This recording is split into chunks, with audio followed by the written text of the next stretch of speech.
Diolch ni weddio. Diolch yn iddio ddiw unwaith eto am y fraint o cael dod ger dyfron. Ni'n cyflwyno'n hoedfa I ddofal di, tywallt y lan ysbryd arnom, tir dim plith, ni'n gofyn hyn ôl trwy enw ac eiddiant yn hardwydd Iesu Grist. Amen. Croeso'n gwasanaeth ar ôl yr oedfa fe fydd na baned drws nesaf yn y neuad. Ni'n hoedfa nesaf, pnawn sy'n hanner awr wedi 3, ond nos iau yma sy'n dod, mae Gorffennaf yr ugeinfed, fe fydd na gwrdd gweddi drws nesaf yn y neuad am hanner awr wedi 7. Ac yna'r wythnos canlynol, Gorffennaf 27, prynhawn dydd Iau, fe fydd y parchedig Martin Williams yn pregethu yma, yn ystod y gynhadledd haf, felly am hanner awr 4, wythnos I dydd Iau ein hoedfa bregethu Cymraeg. Nawr wrth ni gymryd y casgliad gen I gan I tra'r ein heistedd Emynau 30 o cenwch fawl i'r arglwydd y ddeiar fawr I gyd, Emynau 30.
Dawn darlleniad o lyfr y Pregethwr o'r Hen Testament.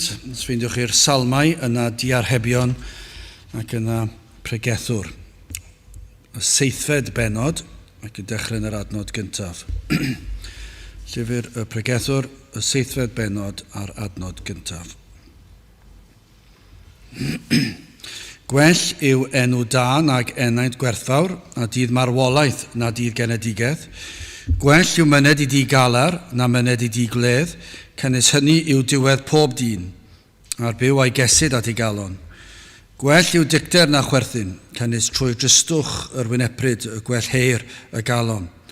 Calon doethion fydd yn hi y galar, ond calon ffyliaid yn hi llawenydd.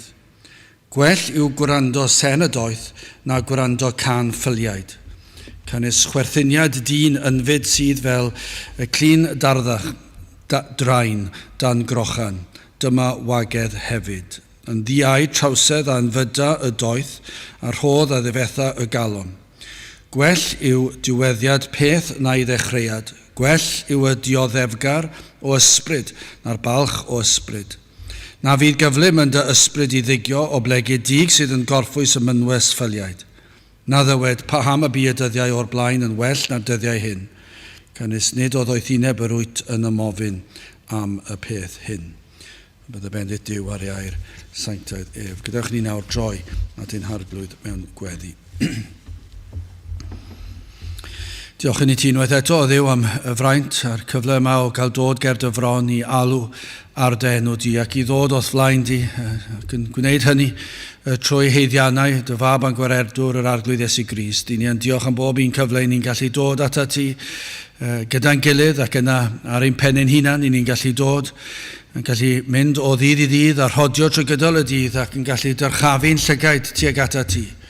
Ac yn bod yn gallu gwneud hynny yn hyderus gan yn dod trwy'r hyn oll a wnaeth yr arglwydd Iesu Grist trosom ni.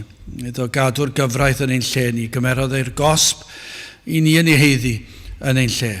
Ac fe ddangosodd ei fuddugoliaeth wrth atgyfodi'r trydydd dydd. Ac felly o Dduw I ni yn diolch I ti nawr am y gwirioneddau yma, am y ffeithiau hanesyddol yma.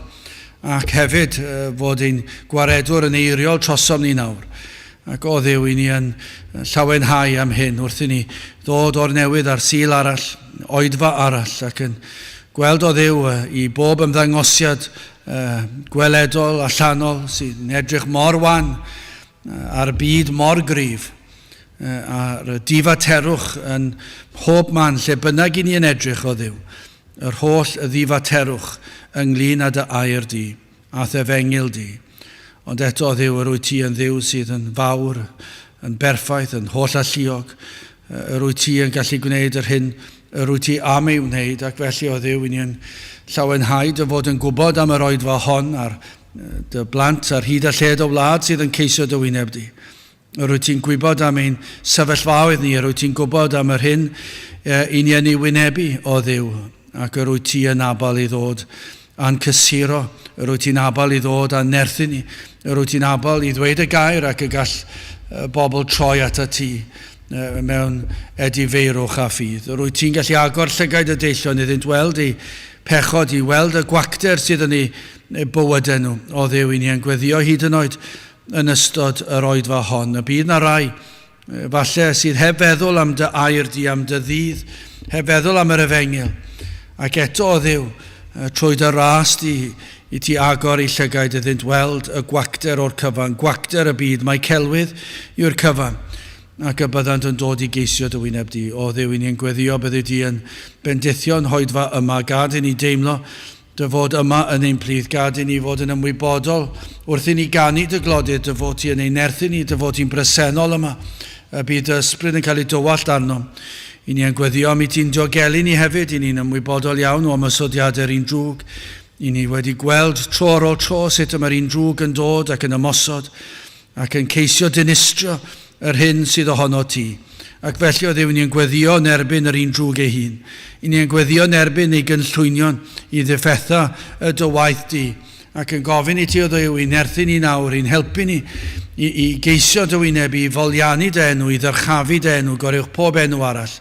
Ac y bydd yna ymwybyddiaeth ymhlith pob un ohonom, dy fod yma yn ein plith. O Dduw I ni yn gweddio y bydde di ni'n cadw ni nawr arwain ni, helpa ni yn ein gwendid, I ni'n cyffesu o Dduw ein bod yn gweld bod ein meddyliau yn crwydro mor gloi mewn oedfa, hyd yn oed mewn emyn. I ni'n gallu dechrau'r emyn yn canu dy glodydd, a cyn I ni orffen yr emyn I ni ddim yn cofio ein bod hyd yn oed yn canu. O Dduw, maddau ni am hyn.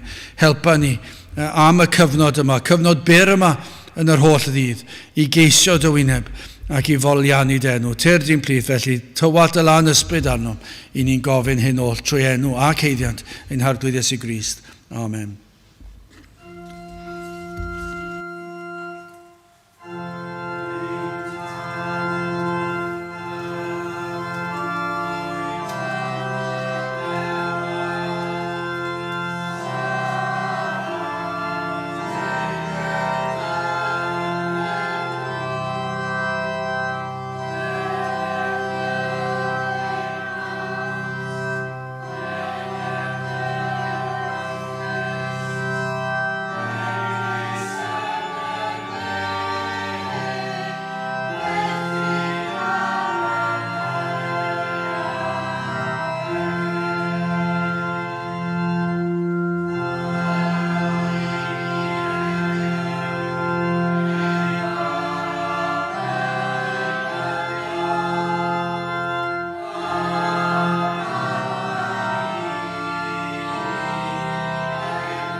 Gawch ni ganu Emynau 341, Arglwydd Iesu, llanw deglwys, a thlan ysbryd di dy hun. 341, gawn ni sefyll i'w chanu.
Testyn o'r Hen Testament o lyfr y Pregethwr, y 7ad benod a'r ail adnod.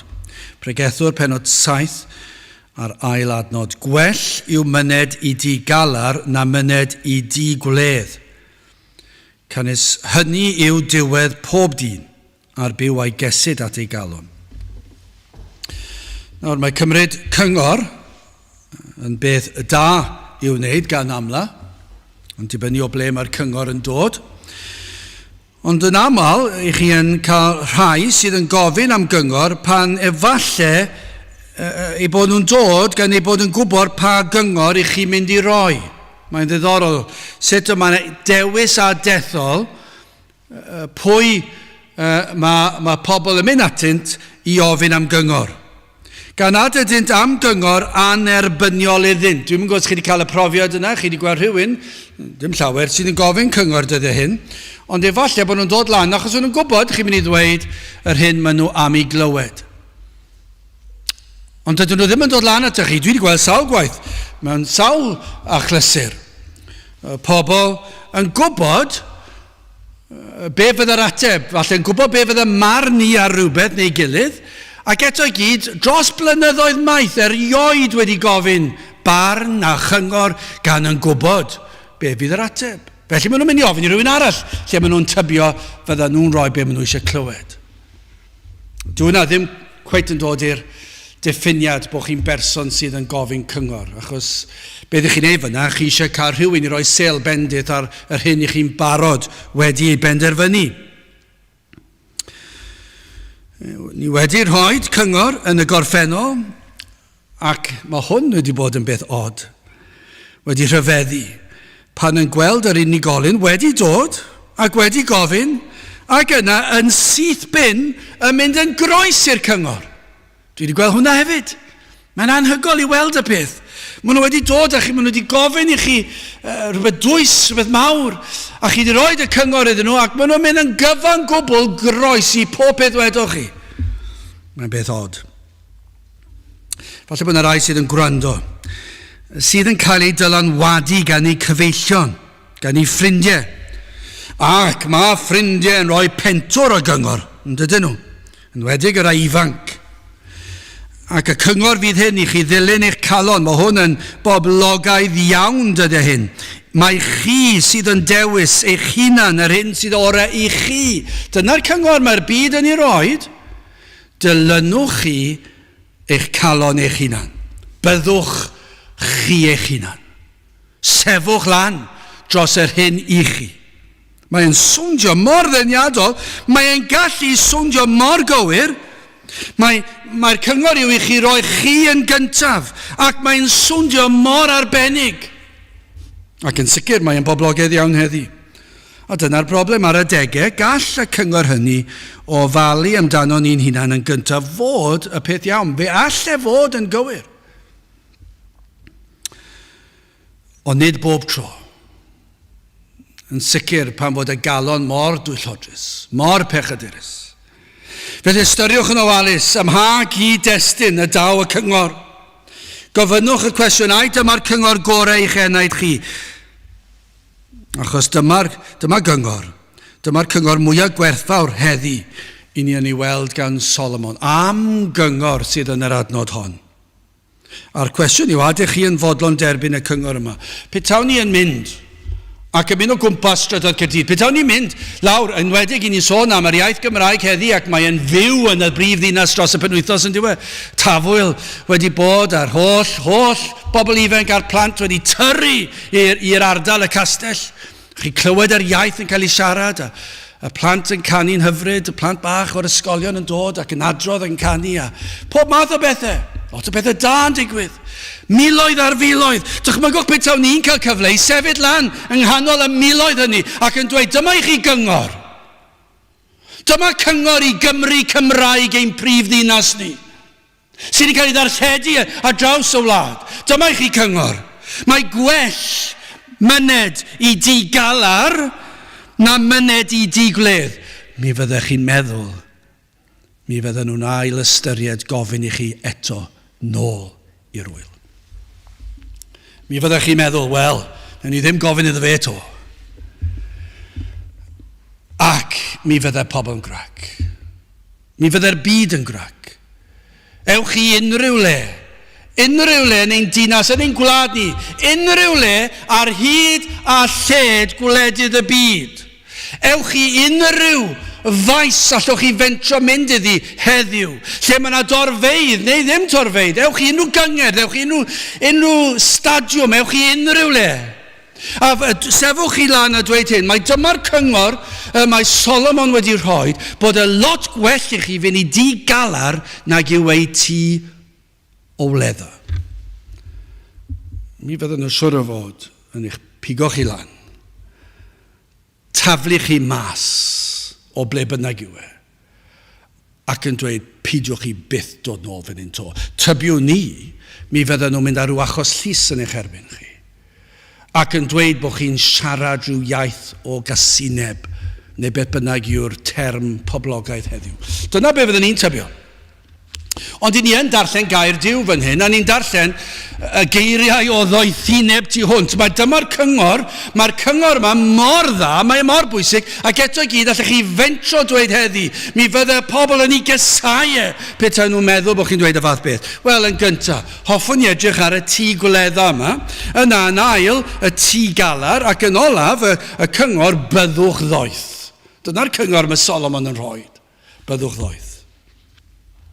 Gwell yw myned i Tŷ Galar na myned i Tŷ Gwledda, Cynnes hynny yw diwedd pob dyn, a'r byw a'i gesid at ei galon am gyngor. Hynny yw, os ni'n rhoi dim yn geiriau eraill, dyma be mae'n dweud. Mae'n well mynd i fan o alar nag yw i fynd i fan o ledda. Hynny yw, galar o grio, o dor calon, o anhapusrwydd, mae'n well i chi fynd i'r fan ohono nag yw i le lle mae pawb yn chwerthin ac yn hapus ac yn llawen. Dyna'r cyngor mae Solomon yn rhoi chi. Mae'n well i chi i fynd fyna. Neu, gellir edrych yno fel, mae'n well i chi fynd i angladd nag yw i fynd i barti, os chi eisiau rhoi dim yn geiriau felly. Dyna be mae Solomon yn dweud. Mae'n well, dylen ni fod yn fwy llawen, os dwi'n clywed bod rhywun yn mynd i angladd fori, neu dydd Mawrth, bod fi'n fwy llawen fan fy mod i'n clywed bod nhw'n mynd i angladd, pa bynnag fath o angladd yw i, dim ots ar y funud, unrhyw angladd, Cristnogol a'i ffeidio, o leia bod nhw'n mynd i angladd, bod hwnna'n well iddyn nhw, nag yw i fynd i rhyw barti lle bydd pawb yn hapus. Yn syth, gallwch chi glywed dirmeg y byd. Gallwch chi glywed chwerthin y byd. Ein bod ni'n rhoi y fath gyngor. Byddwn nhw'n dweud, wel, dyma enghraifft arall i chi o beth ddylech chi dynnu mas o'r Beibl sydd mor hen ffasiwn. O, mae eisiau ni cael gwared ar hwnna.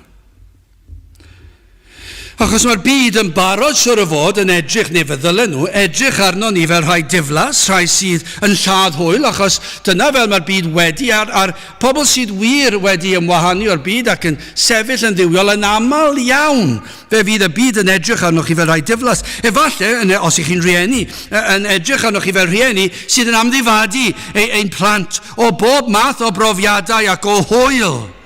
Chi yw'r pobl sydd yn mynnu eich plant i fynd i gapel 2 gwaith ar y Sul yn gwisgo crys a tei pan fod i'n boeth, pan fod na barti pen-blwydd ar y traeth a bod nhw'n cael barbecue. Chi yw'r rhai sydd yn mynnu bod nhw'n cadw'r Sul. Chi yw'r rhai sydd yn mynnu bod nhw'n dod i'r cwrdd yn ystod y dydd a bod gen nhw aroliadau fori falle a bod nhw'n gorfod dod i'r oedfa bore pnawn a nos Sul am rieni, am warth bod chi'n neud y fath beth. Mae'r byd yn cymryd yn ganiataol mae pobl, cartrefi diflas yw Cristnogion, di-hwyl yw ein cartrefi, a bod ein bywydau ni mor aniddorol. Yn sicr, maen nhw yn meddwl hynny, yn dweud hynny, yn sicr, dwi wedi glywed e. Ond ar ôl clywed neges fel hon, petai rai sydd wedi dweud hynny yn y gorffennol yn clywed y bregeth yma, yna allwch chi fentro dweud bydden nhw'n dweud hyn, dyna ni, mae'n swyddogol nawr. Dyw'r rhain ddim yn gall. Newch yn siŵr bod eich plant ddim yn ffrindiau gyda'i plant nhw. Pidwch a gwahodd nhw draw i'ch tŷ.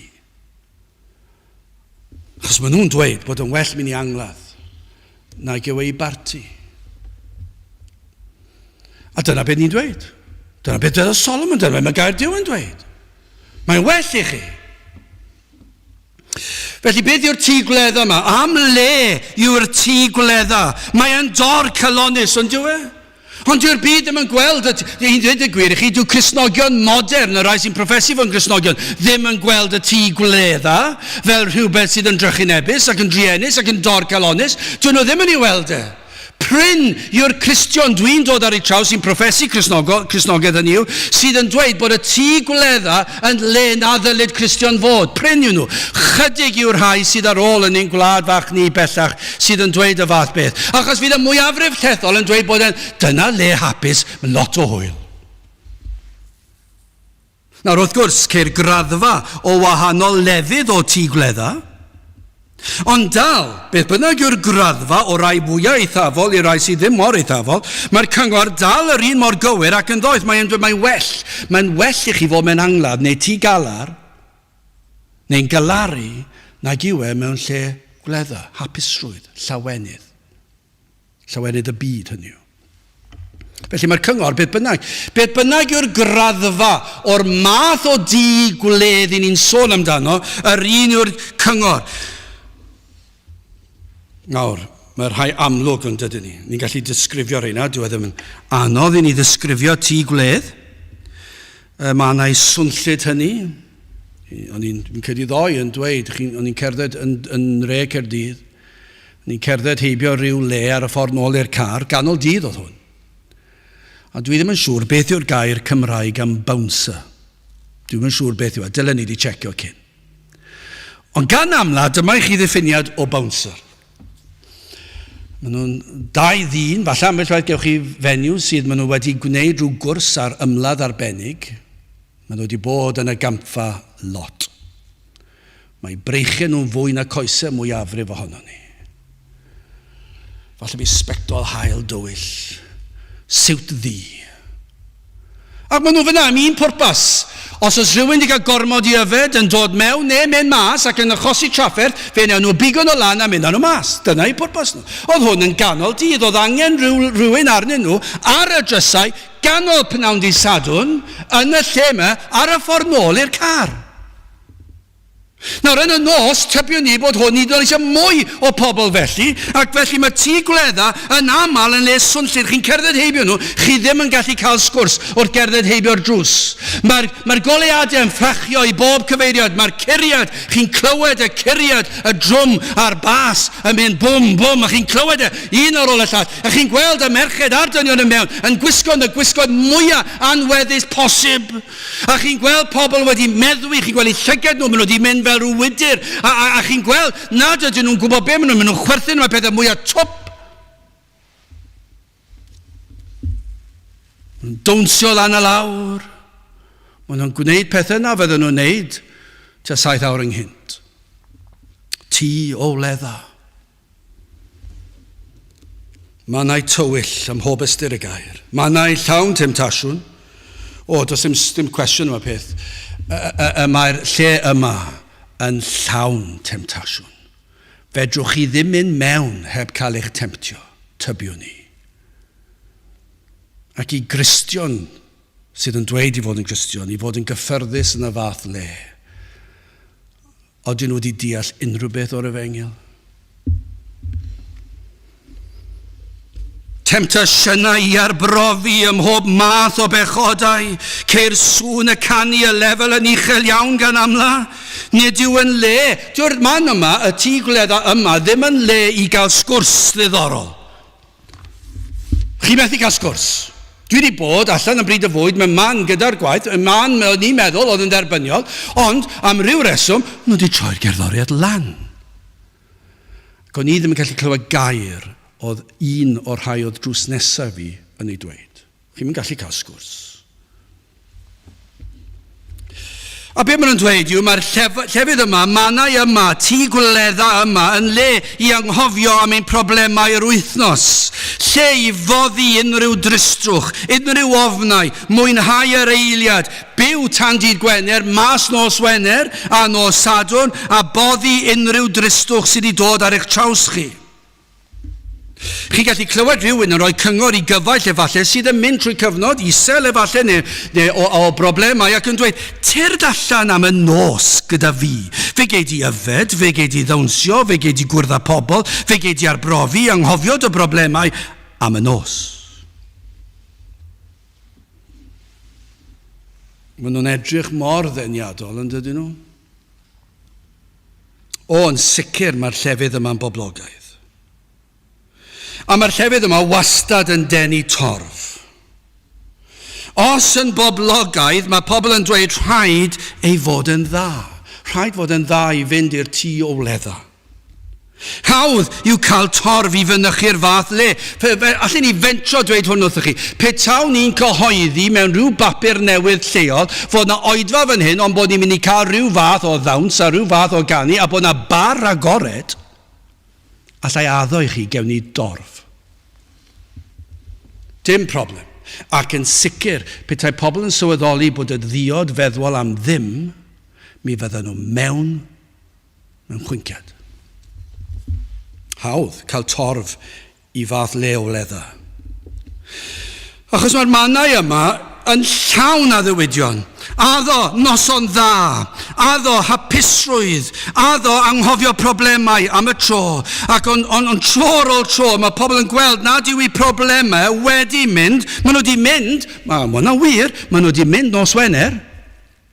Maen nhw wedi anghofio popeth amdano fe nos Wener. Yn enwedig ar ôl yr ail ddiod, sy'n eisiau lot o ddiod ydy hyn i chi dechrau boddi'r teimladau o iselder a bywyd a problemau. Yr ail ddiod fel arfer, y ddiod gyntaf yn dibynnu ar y ddiod, yn ebyn yr ail ddiod, maen nhw wedi anghofio popeth am eu problemau nhw, ac mae'r music yn canu, ac mae'r temptasiynau, ac mae pawb yn mwynhau, ac mae popeth yn gret. Tan bore canlynol, ac yna pan maen nhw'n deffro gyda'r pentos, ac mae'r pentyrau o broblemau'n llifo nôl mewn. Felly, dwi ddim wedi bod lot o help, na ddo. A gweld nad yw'r addewidion mor gywir wedi'r cyfan. Mae'r mannau yma'n boddi allan. Yr hyn dylsech fod yn ei glywed. Dyma'r pwynt Solomon. Mae'r mannau yma o wledda, ac o furi, ac o chwerthin, ac o hapusrwydd, ac o lawenydd y byd. Fi'n dod o'r geiriau llawenydd ac hapusrwydd y byd. Maen nhw'n boddi allan yr hyn sydd angen i chi ei glywed. Ond nid dim ond y clybiau nos i ni'n sôn amdano fan hyn, achos gallwch chi fentro dweud, doedd ddim clwb nos fel hyn yn amser Solomon, digon o pethau tebyg, ond dim gyda'r holl drydan a'r goleadau'r sŵn, ond byddai'r un fath o furi yn mynd ymlaen, ac rhan fwy soldeb. Ond dim eisiau sôn am y clybiau nos yn unig, beth am y dawnsfeidd? Llai amlwg, neu beth am y llefydd fwy crand? Y bwydau drud, mae pobl ddim mas, a maen nhw'n gwisgo lan, a chi'n gweld nhw, maen nhw mor grand. Mae'r ffroc di costio cannoedd ar gannoedd, a'r gemwaith, a mae'r peintio'r wyneb pob lliw. A chi'n gweld nhw'n mynd allan, a maen nhw'n mynd yn y car, a maen nhw'n parcio'r car, a falle os yw'n wir yn crand, mae rhywun yn parcio'r car i chi. Maen nhw'n eistedd lawr, a maen nhw'n cael y fwydlen. Falle bod yna rhyw opera bach ar y diwedd. Maen nhw'n gwrando ac yn mwynhau. A falle lle chi dweud, does dim byd wir allan yna'n ddigon amlwg sydd yn anfoesol na'r sŵn ddim yn fyddarol, ond mae'n grand efallai bod chi'n gweld nhw'n yfed glasiad fach o rhywbeth sydd yn costio mwy na be mwyafrif o'n i'n talu am bwyd teulu wythnosol. A maen nhw wedi cael botel sy'n costio pentwr. Maen nhw'n cael ar y ford. Cael chydig o ddiod. Maen nhw'n dechrau anghofio eu problemau nhw. Maen nhw'n mwynhau. Mae'n di o ledda. Mae'n mor braf. Noson mas. Mae eisiau noson mas, does? Dyna beth maen nhw'n dweud. Gwrando ar gerddoriaeth clasurol efallai. Lle chi dweud, beth sy'n bod ar y math yma? Does dim rhyw rhythm dieflig yna, does dim rhyw goleadau erchill, does dim anfoesoldeb yma. Mae yna rhyw ganu, a maen nhw'n mwynhau, ac maen nhw... Lle chi fi ymlaen. Ond y cyngor mae Solomon yn ei roi, yw gwell mynd i angladd nag i'r fath le. Gwell mynd i le o alar. Mae'n fwy llesol mynd i lle o alar. Ond hyd yn oed petawn ni'n cyfeirio at fannau gwledda sydd yn dderbyniol. Beth am i ni beidio pwyntio bys at y byd? Beth am i ni edrych ar y mannau gwledda mwy derbyniol, efallai? Lle ceir hwyl glân. Amser i'w fwynhau heb demtasiynau'r byd. Efallai, i ni meddwl am briodasau, ond yw briodasau'r byd ddim fel hyn. Mae briodasau'r byd gan amla'n diweddu lan fel y clybau nos gan amla. Ond beth am i ni feddwl am briodasau Cristnogol i fod? Nawr, mae hwn wedi hen fynd yn diwe. Chos gan amla mewn briodasau Cristnogol, mae'r ddiod feddwl yn llifo ac mae yna ddawns ar y diwedd. Sydd ddim gwahanol i'r byd. Yn aml iawn mae e'n fwy bydol na'r byd. Ond hyd yn o'r reina. Chi'n gallu gweld y diriwiad. Maen nhw'n efelychu'r clybau nos. Ond dychmygwch am eiliad, dyma'r cyngor, be mae Solomon yn dweud, mae'n well i chi fod mewn angladd nag mewn sefyllfa felly. Ond dychmygwch chi am eiliad y pryn briodasau. lle nad oes dim byd tebyg yn digwydd. Mae'n lan, mae'n bir, mae yna chwerthin yna, ac mae'r chwerthin yn lan ac yn hapus. Dim byd anfoesol, dim byd lle chi'n colli'r rheolaeth ar eich meddwl. Mae popeth yn synhwyrol allech chi ddweud, ond mae lot o hwyl yna allech chi ddweud hynny. Be mae Solomon yn dweud yw hyn? Os nad yw y gwledda hynny yn eich atgoffa o Iesu Grist, o dragwyddoldeb, o farwolaeth, o uffern, o'r nefoedd, o faddeuant pechodau, yna gwell i chi fynd i angladd. Dyna be mae'n dweud. Gwell yw myned i Tŷ Galar na myned i Tŷ Gwledd. Mae'n ddigon hwydd. Nawr mae'n amlwg ar y rhai fel y clybiau nos, a'r meddwi, a'r anfoesoldeb hemp sydd yn mynd ymlaen. Ni allu gweld fyna, mae'r cyngor yn ddigon clir i ni fyna, ond dewch i'r holl ffordd awr, i ba bynnag le yw mae dal yn wir. Mae dal yn wir. Mae'r cyngor gorau yw hyn. Mae'n well i chi fod mewn lle gwahanol i'ch enaid. Wrth gwrs, mi fyddwn ni yn mynd i lefydd o wledda. Ni gallu cael pethau sydd yn dda ac yn dderbyniol. Teuluoedd yn dod ynghyd. Ond hyd yn oed fyna, pan mae popeth yn dderbyniol, mae dal yn well i chi i fod mewn sefyllfa gwahanol. Mae well i'r enaid. Os nad yw'r enaid yn cael ei hatgoffa o dragwyddoldeb ac o Dduw. Allwn ni fynd o hwn hyd yn oed ymhellach. Hyd yn oed os fynychwch chi eglwys lle ceir oedfa bregethu o'r Efengil. Ac i chi yn, a mae'r Efengil yn cael ei phregethu. A mwynhau gwledd o ddanteithion ysbrydol. Y cyngor yw, mae dal yn well i chi fod mewn angladd. Mae'n dal yn well i chi fod mewn oedfa o alar. Achos os nad ydych chi wedi elwa ac wedi manteisio ar y danteithion ysbrydol, yna dydych chi ddim gwell amdano fe. Ac mae yna lawer wedi bod mewn oedfaon gyda ni fan hyn, lle mae gwleddoedd, gwledd fwyaf o'r Efengil yn cael ei phregethu, ond ni wnaethon nhw fanteisio ar yr Efengil. A hyd yn oed hwnna, achos y cyngor yw, gwell yw myned i Tŷ Galar, na myned i Tŷ Gwledd, cynnes hynny yw diwedd pob dyn, a'r byw a'i gesid at ei galon. Wel, gyda chi symud ymlaen, beth am Tŷ Galar te? Am gyngor, i fyd sydd yn rhedeg i ffwrdd o reality bywyd.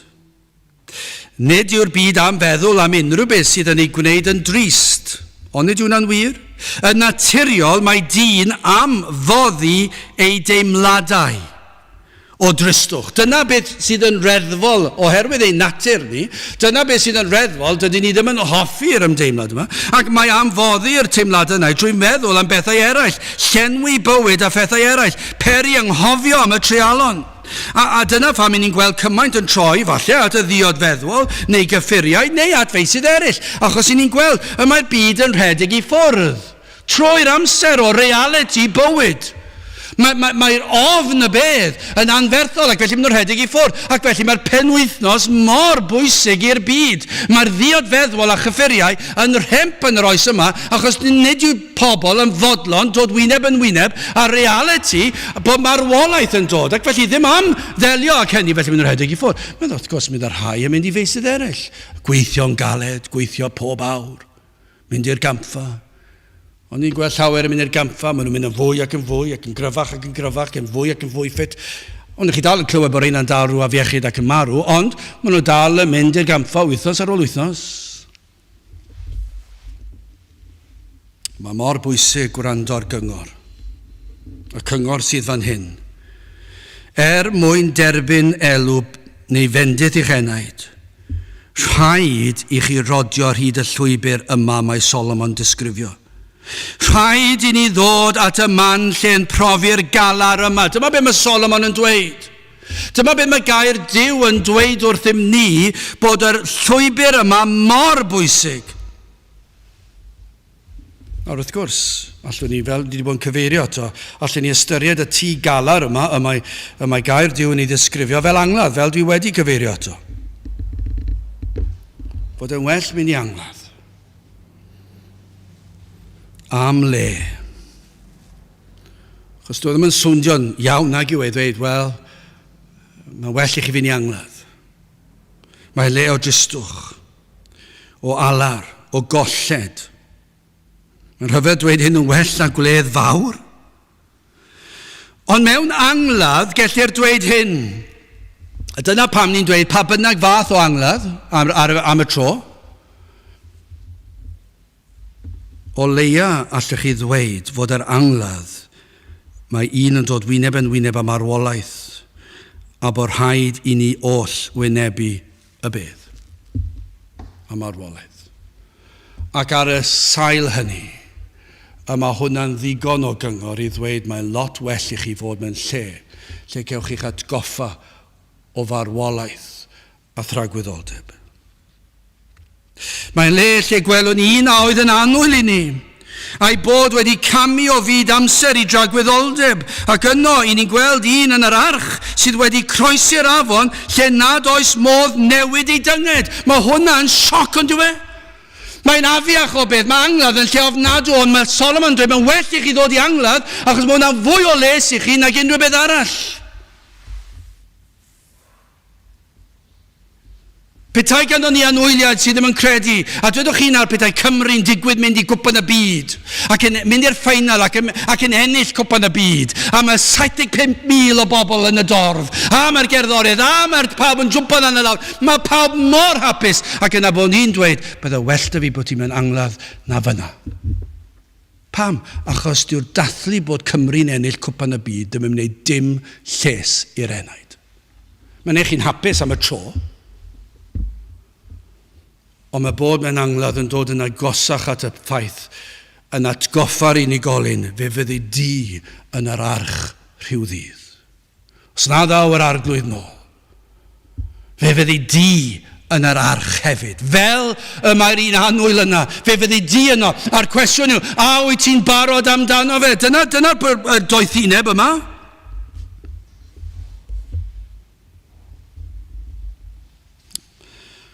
Os nad yng Nghrist yna y mae un yn golledig ac am le pwysig i fynychu. Cyfle i'ch enaid ystyried tragwyddoldeb. Mor drist heddi yw gweld angladdau. Beth sydd wedi digwydd i angladdau heddi? Yn aml iawn, maent yn lefydd o ddathlu bywyd. A beth yw hwn? Ymdrech i geisio anghofio'r tristwch. Mae bron iawn, mae bron iawn mewn angladdau modern ein bod ni am ddweud wrth pobl peidiwch a galaru, peidiwch a thristau, rhaid i ni fod yn hapus. Maen nhw hyd yn oed yn dweud ni fyddai yr un sydd wedi marw eisiau i ni alaru. I ni'n clywed na, fydden nhw ddim eisiau chi alaru, fydden nhw eisiau chi ddathlu ei bywyd. Dwi ddim yn gallu gweld hwnna. Dathlu nad ydyn nhw gyda ni mwyach. Mae'n erchill o beth i ddweud. Bydde well gen i wylo nad yw'r unigolyn gyda ni mwyach. Bydde ni lot apusach beth nhw dal ma. A mae fel beth nhw'n dweud, na, ni ddim eisiau bod yn drist, ni ddim eisiau meddwl bod yna i yn yr arch rhyw ddwrnod, dwi ddim eisiau meddwl na, dwi eisiau anghofio am y peth. Felly, fydda nhw ddim eisiau ni alaru, felly ni'n mynd i fod yn hapus. Felly nawr, mae bron iawn, bod pobl yn dweud, na ddylech chi wisgo dyd y mwy, achos ni ddim eisiau bod yn drist. Achos ni ddim eisiau galaru, ni ddim eisiau bod yn wylo, ni ddim eisiau bod yn ddigalon, ni eisiau bod yn hapus. Felly beth am i ni wisgo, beth am i ni cael parti. A yna beth sydd yn digwydd, maen nhw'n trefnu rhyw ledd ar ddiwedd yr oedfa, ac i ni'n gweld y bod tro ni'n gyrru gatre, i ni'n gweld reit a bwys angladd, mae yna dafarn. Reit a bwys y fynwent. Maen nhw hyd yn oed wedi adeiladu croesfan i wneud yn haws. Mae'r bar ar agor. Mae'r teulu'n talu siwr o fod am yr sawl peint cynta. Chi'n gweld nhw'n dod mas o'r angladd. dim deigryn yn agos i'r lle. Mae llygad nhw'n llawn dŵr, ond nid oherwydd dagrau, ond oherwydd effaith y ddiodfeddol. A be maen nhw wedi gwneud? Mae'r byd am wneud Tŷ Galar yn di-oledd, yn dwi? Dyna yw'r polisi diweddara.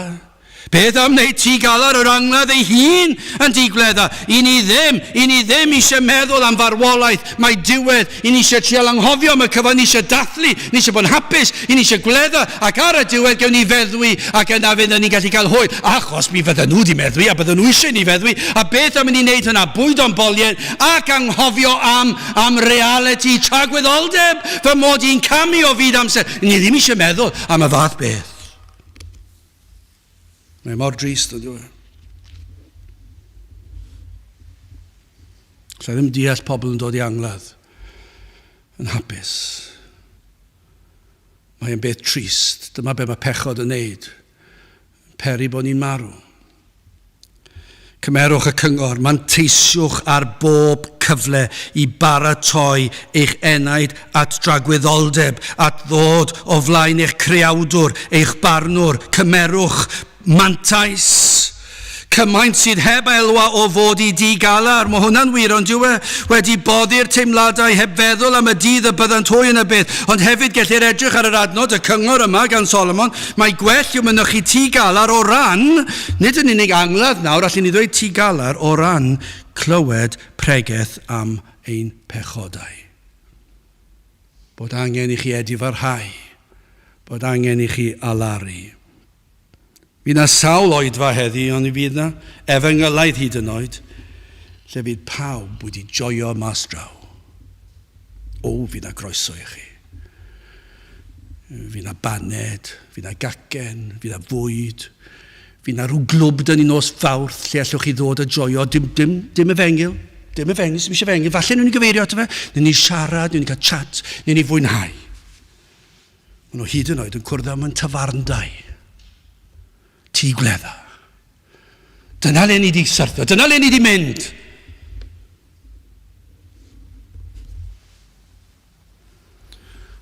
Be mae Solomon yn dweud, mae lot well i'ch enaid i fod mewn oedfa bregethu, lle does dim adloniant.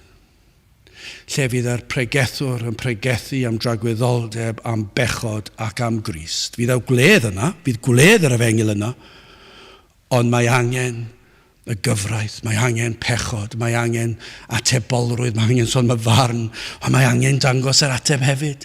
Ond mae rhaid i chi clywed y cyntaf, mae rhaid i chi weld eich pechod, mae rhaid i chi alaru. Dyna be mae Solomon yn dweud, os i chi am fynd i'r nefoedd, rhaid i chi fod wedi galaru am eich pechod. Ac felly y cyngor yw hyn, mae'n lot well i chi fod mewn tŷ, yn yr eglwys, yn y capel, ac yn gwrando ar neges o'r efengil, sydd yn sôn am bechod, am eich angen, am eich tynged. Ac i'ch dweud wrthoch chi y byddwch chi'n atebol ger bron Duw rhyw ddydd.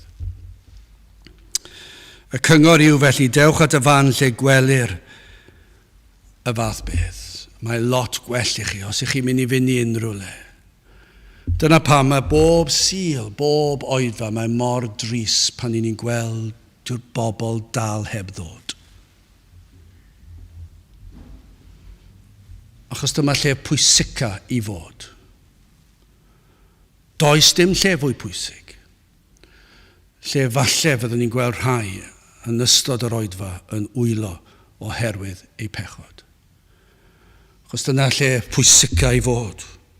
Ond i ni'n mynd ymlaen, mae yna fwy na hyn. Nid yn unig yr angladd, nid dim yn hyn oed oedfa bregethu, lle mae'r efengil yn cael ei phregethu ar angen sydd gan yr enaid, a phechod ac atebolrwydd. Nid yn unig hynny. Be mae'n dweud? Dewch at y fan. Dyma lle cyngor gorau. Dewch at droed y groes, allech chi ddweud. Dewch at y fan lle gwelir y galar mwyaf a fuodd erioed. Achos wrth droed y groes i chi'n gallu dyrchafu'ch llygaid i weld yr un perffaith, yr arglwydd Iesu Grist, yr un naw wnaeth dim byd o'i le erioed, yr un oedd llawn cariad na llawn thrigaredd, ac edrychwch ar Grist yn cael ei hoelio i'r groes. A dwi'n mynd i wneud dim byd o'i le. Gyna'r gwaywffon yn cael ei wthio i wyslys. Yr goron ddraen yn cael ei wasgu i'w ben. Ac edrychwch ar yr un sydd yn gweidi trosoch chi. Dyna'r cyngor sydd yma. Mae'n lot gwell fod fyna. Bo chi'n dod at droed y groes. Lle chi ddychmygu clwb nos? Opera, gwledd fawr, crand, mwynhau'r bwyd. Bod rhywun yn galaru dros ei pechod ac ofni'r bedd a thragwyddoldeb, ond mewn oedfa fe glywch chi hyn, ac wrth i'r pregethwr gyhoeddi Crist a'i groes. Bod enaid dan ddylanwad yr ysbryd glân yn gweld ei llygad i enaid yn cael ei agor, a mae'n gweld ei bechod, mae'n gweld ei dynged, mae'n gweld ei ddiwedd, mae'n gweld y beth, ac mae'n dweud, o, ddiw byd drigarog im, ac mae'n clywed am Grist ar y groes, a mae'n gweld sut gafodd ei drin, a mae'n gweld y dioddef, ac yna mae'n clywed am y tywyllwch mawr a ddaeth ar fryn Calfaria, ac mae'n clywed am hwn yn dioddef, ac yn dweud, fy niw, paham am gydewais, dyma i chi'r galar fwyaf, dyma'r dioddef fwyaf, ond dyna'r lle gorau i fod. Mae'n lot gwell bod fyna na mewn rhyw barti penblwydd, neu barti priodas, neu mewn rhyw wyl, neu beth bynnag yw e. Mae'n lot fwy llesol i'ch enaid i fod, lle mae'r efengil yn cael ei chyhoeddi.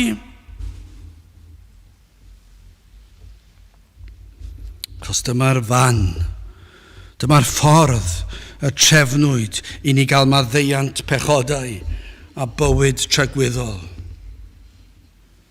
Am ryfeddod, y man lle sonir am dristwch dros bechodau, lle cyhoeddi'r marwolaeth a thragwyddoldeb y groes, dioddefiadau Iesu Grist dros ein pechodau ni, rhain oll yn faterion dwys, yn arwain at enaid at alar, ond sylwch, mae'n adnod gan Paul yn 2 Corinthiaid 7 adnod 10, canis diwiol dristwch sydd yn gweithio edifeirwch iachawdwriaeth. Ni bydd edifeirwch ohoni. Eithir tristwch y byd sydd yn gweithio angau. Ond mae'r tristwch yma, y galar yma, yn gweithio edifeirwch iachawdwriaeth. A mae hwnna'n fwy llesol i'r enaid na cael mis o bartion a dathlu a capusrwydd. Blwyddyn o bartion a dathlu a capusrwydd, ac yna colledigaeth tragwyddol.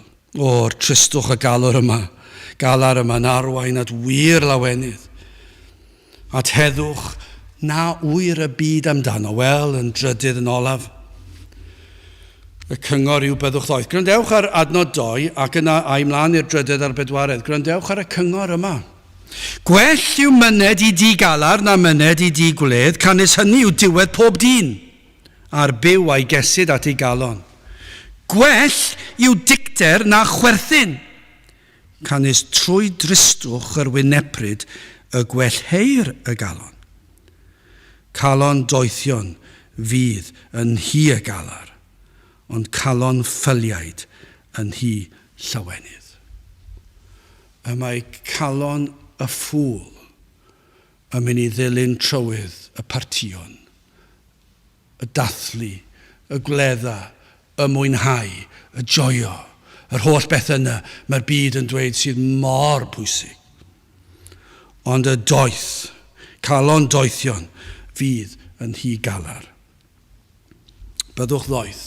Dyna'r cyngor. Na i ddarllen y bedwaredd sal, mae'n fyr. Dyma i chi gyngor. Gwrando fi pan alwyf o ddiw fy nghyfiawnder mewn cyfyngder yr ehengais arnaf, trigar hawrthyf ac erglyw fy ngweddi mae'n profi'r tristwch yma o feibion dynion pa hyd y troch fy ngogoniant yn warth, yr hoffwch wegi ac yr argeisiwch gelwydd. Dyna beth ni'n gweld yn y byd. Maen nhw'n credu'r byd fod y pethau yma yn mynd i fod yn ateb i problemau, ond gwybyddwch i'r arglwydd neu diodiwiol iddo hun yr arglwydd awrendi pan alwyf arno. Ofnwch ac na phechwch, ymddiddenwch ac calon ar eich gwely, a thewch. A berthwch ebyr cyfiawnder a gobeithiwch yn yr arglwydd. Gwydewch ar y 6 adnod, llawer sydd yn dywedyd pwy a ddengys i ni ddaioni. Allech chi feddwl os ni newid hwnna? Pwy sy'n mynd i rhoi amser da i ni? pwy sy'n cynnal parti gwerth chweil? Pwy sy'n mynd i roed y fwyaf o hwyl i mi? Pwy sy'n mynd i helpu fi anghofio fy mhroblemau? Falle bydd y byd yn dweud, llawer sydd yn dweud pwy a ddengys i ni ddaioni ar y glwydd. Dyma'r ateb, dyrcha arnom lewych dy wyneb, rhoddais lawenydd ym nghalon, mwy na'r amser yr amlhaodd ei hyd a'i gwyn hwynt. Mewn heddwch hefyd y gorweddaf ac yr hinaf, cynnes ti arglwydd yn unig a wneu i mi drigo mewn diogelwch. Dyna ni mae'r salmyd wedi deall, mae Solomon wedi deall, mae'r gair Duw, mae Paul wedi deall. Dyma'r ateb. Mae'r rhaid cael y galar am ein pechod yn gyntaf, mae'r rhaid gweld ein tynged ni, ond dyna pan ni'n dod at Grist. Mae'r llawenydd, mae'r gwir llawenydd, llawer gwell na be mae'r hapusrwydd a llawenydd y byd yn ei gynnig. Mor drist i gweld y byd yn rhedeg ar ôl pethau ofer, dros dro, eu pleserau sydd fel swigen. Dwi'n credu mai Spurgeon dwedodd na. Swigen, allwch chi weld y swigen yma'n hedfan lan ac yn arnofio. Un cyffyrddiad a mae'r cyfan yn chwalu. Ond ydy'n wir, chi wedi cyffwrdd swigen, chi'n rhoi'ch bus arno fe, a mae'n mynd. Mae wedi diflannu, chi'n gweld le mae wedi mynd. Dyna beth yw pleserau'r byd. Mae fel swigen. Na fydde'r byd yn gweld doethineb y cyngor. O rhai dod at y man o alar galar dros ein pechodau, dros yr hyn i ni pechaduriaid, dros yr hyn i ni wedi wneud ein pechodau, galaru dros pechodau a hoeliodd Iesu Grist i'r groes, ac wrth i ni alaru, y byddwn ni'n edifarhau a throi at Grist. Gweld mai hwn yw'r un sydd wedi cymryd y gosb am fy mhechodau. Byddwch chi'n cymryd y cyngor gorau posib i'ch enaid. Na fyddwch yn boddi allan y geiriau o gyngor mwyaf doeth. Na fyddwch chi'n rhedeg i ffwrdd o glywed am y ffordd i achub eich enaid. Ni wedi gweld llawer yn gwneud hynny'n do. Ni wedi gweld llawer dros y blynyddoedd. Rhai yn gadael ac yn mynd i'r byd ac yn meddwl mae'r pleserau hynny sydd yn mynd i ateb oll broblemau bywyd ac maen nhw'n gweld mae celwydd yw'r cyfan. Wel, maen nhw wedi bod yn rhedeg i ffwrdd a boddi allan sŵn fwyaf pwysig oll. Rhai yn mynd i gapelu eraill lle maen nhw'n cael tŷ o ledda. Llawn adloniant, hapusrwydd, joio yn y cwrdd. Pawb yn neis i gilydd yn ôl pob sôn. Dim sôn am bechod ac am wahanu o'r byd ac yn sefyll am y gwirionedd a chyhoeddi'r groes.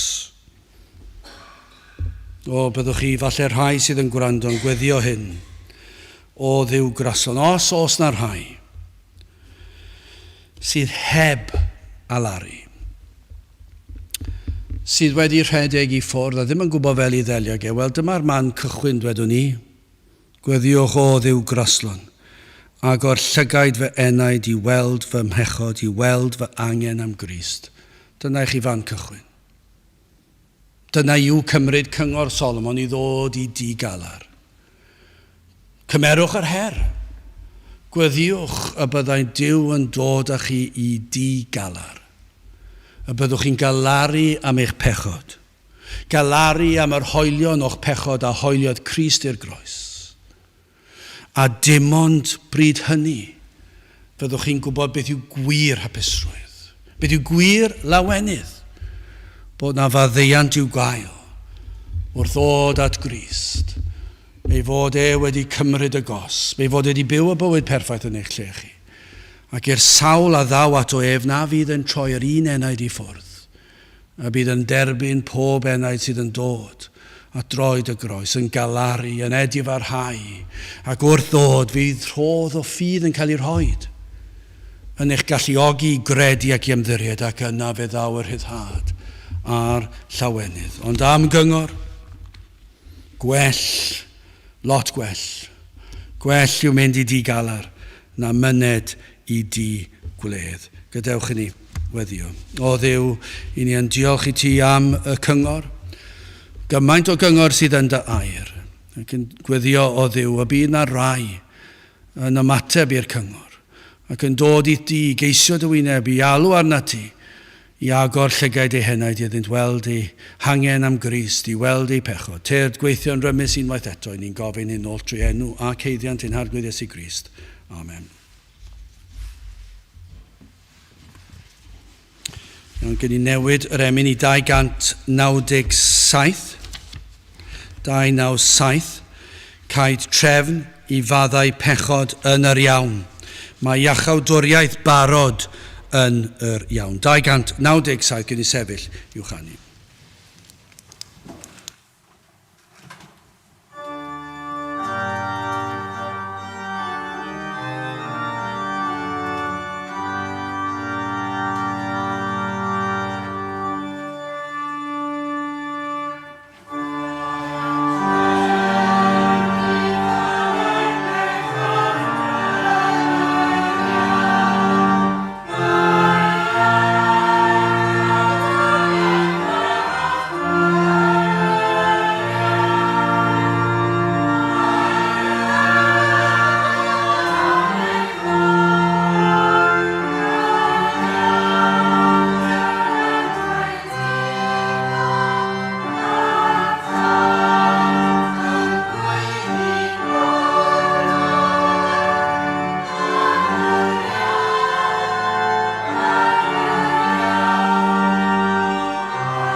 A nawr bydd ydi ras ein harglwydd Iesu Grist a chariad Duw a chymdeithas yr ysbryd glân fod gyda chwi oll hyd byth. Amen.